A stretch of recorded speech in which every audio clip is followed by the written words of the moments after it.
Hi there, and welcome back to the podcast. It's Matt here, of course, and no podcast series on dreaming could go unfinished without discussion of lucid dreaming, which is going to be the topic of the final 2 episodes in this series on dreaming. Technically, we define lucid dreaming as the moment when an individual becomes aware that she or he is dreaming.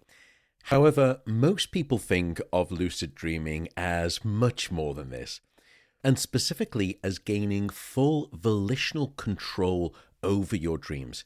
In other words, you get to decide what it is that you do during your dreams. Now, historically, the concept of lucid dreaming was once considered a scientific sham. Scientists debated its very existence. I mean, come on, you can kind of understand their original skepticism.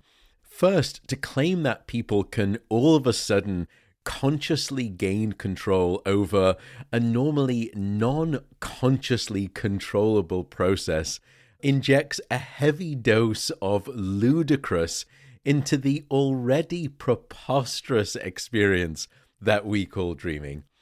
Second, how can any scientist objectively prove a subjective claim that an individual can lucid dream, especially when the individual in question is fast asleep during the time when they claim to be doing the thing that we're trying to prove? It seems scientifically unprovable. And so this is part of the reason why there was this original skepticism, and so you can kind of understand it. However, several years ago, an ingenious experiment removed all such doubt.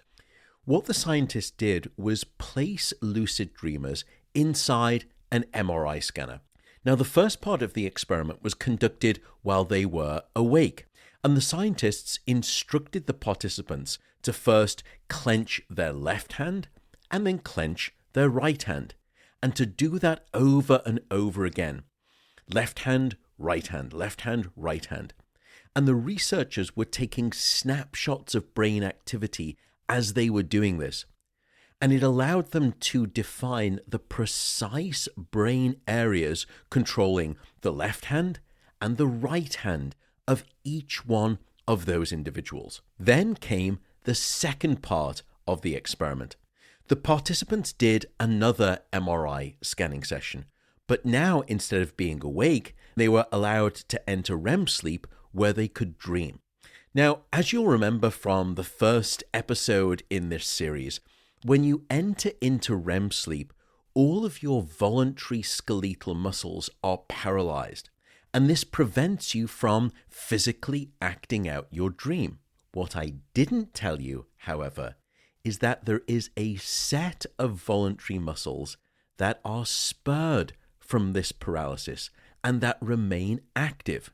And these include what we call the extraocular muscles of the eyes. And it's these muscles that control the movement of your eyeballs up and down and left and right.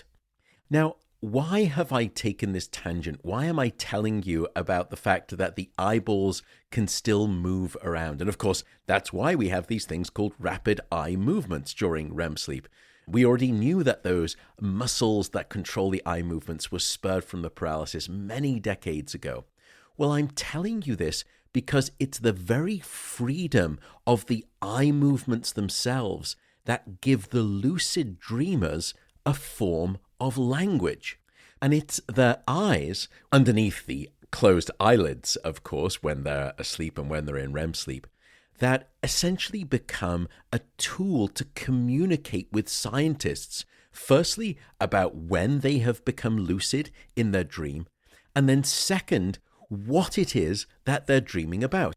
For example, and agreed upon ahead of time, by the way, between the scientists and the lucid dreamers, I can ask a participant in the sleep laboratory to make, let's say, 3 deliberate leftward eye movements to indicate that they've just gained lucid dream control. And then, if they were to do 2 rightward eye movements, That would signal, for example, that they are now clenching their right hand in their dream, so on and so forth. A long-term supporter of this podcast is the athletic clothing company called Vuori, and it's spelled V-U-O-R-I. And if, like me, you exercise a fair amount, then you've probably seen people wearing their clothes. They have a wee little V badge on them. And I started noticing it around the gym too. But it was actually, I was gifted a pair of their athletic pants a couple of years ago. And I became a big fan for two reasons.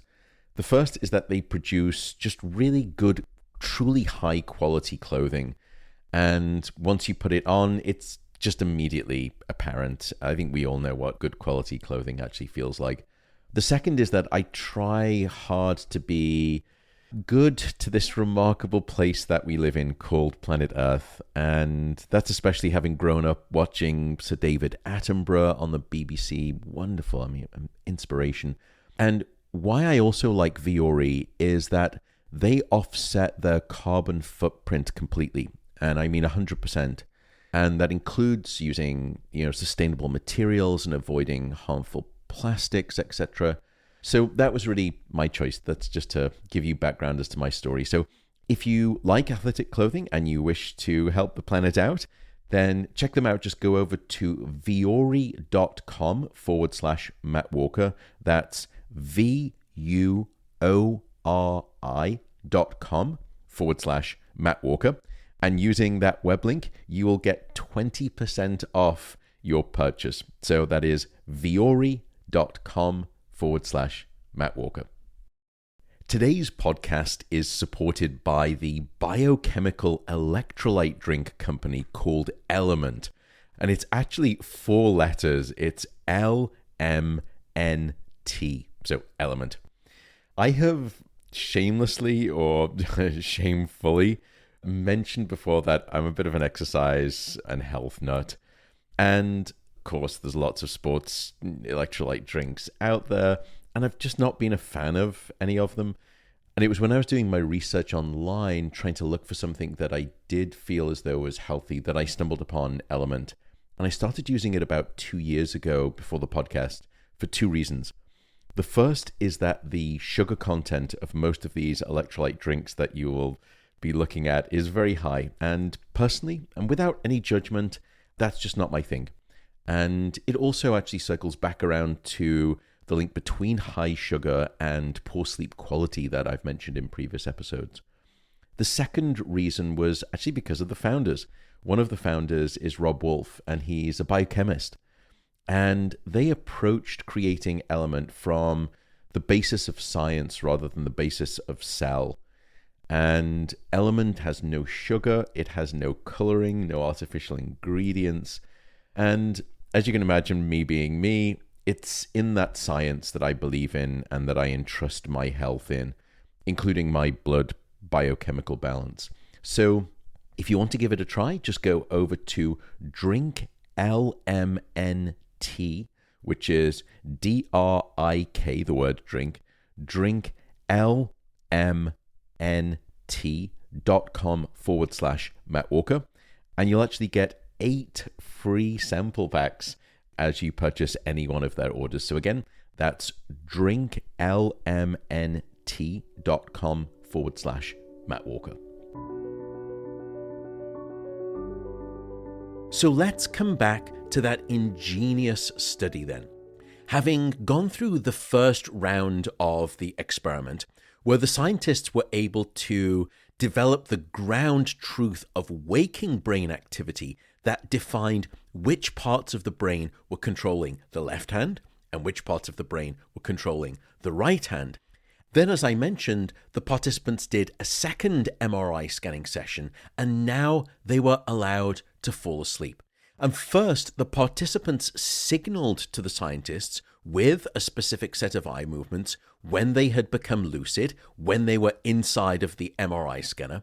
And second, at that point, the scientists began taking MRI pictures of brain activity. Third, and finally, soon after the signal of becoming lucid, the participants then gave another series of eye movement signals to demonstrate that in their dream, they were now clenching their left hand, and then switching over, they were clenching their right hand. And each time the lucid dreamers showed with their eye movements that they were switching from their left hand to their right hand, back to their left hand and the right hand, the scientists were able to take down these time stamps of when the lucid dreamers said in their dream that they were moving their left hand and their right hand. Now, of course, by the way, the participants were not physically moving their hands. They could not, because of the REM sleep paralysis, but they were moving their hands in their dream, or at least that's what they claimed as participants. And amazingly, the results of the MRI scans objectively proved that they were not lying, that the same regions of the brain that were active during the real waking physical right-hand movements and left-hand movements similarly lit up when the lucid participants signaled to the scientists that they were now then clenching their left hand and their right hand when they were lucid dreaming themselves. So there could be no question whatsoever. The scientists had gained objective brain proof that lucid dreamers can control when they are dreaming, but also they can control exquisitely what it is that they are dreaming whilst they are dreaming. Absolutely brilliant. Now, I should note, I'm a bit ashamed by saying this, but when this paper was submitted to the journal, the editors of the journal wrote to me and asked me if I would review the paper. And after I read the paper, my first reaction was one of jealousy. I read this paper and I just thought, that is so brilliant. And I am so jealous that I didn't come up with that idea. Now, very quickly, that jealousy, because I'm unfortunately British, don't have too much ego, that jealousy quickly dissolved away. And I reviewed the paper and I wrote to the editors and I said, this is just a brilliant piece of science. It should absolutely be published. Here are the few things that I would suggest. But anyway, just as an aside, that's how brilliant I thought the paper was, and that's why I wanted to cover it. Now, in the next episode, we're going to continue to speak about lucid dreaming. I will describe a few more of these remarkable experiments, and then we will actually face the question of, should you be lucid dreaming? Is it even a wise thing to be doing? And if you lucid dream, is it good for your sleep or does it harm your sleep? That's what we'll be discussing in the next episode. But for now, I will simply say take care. Thank you again for listening, and I will see you in the next episode.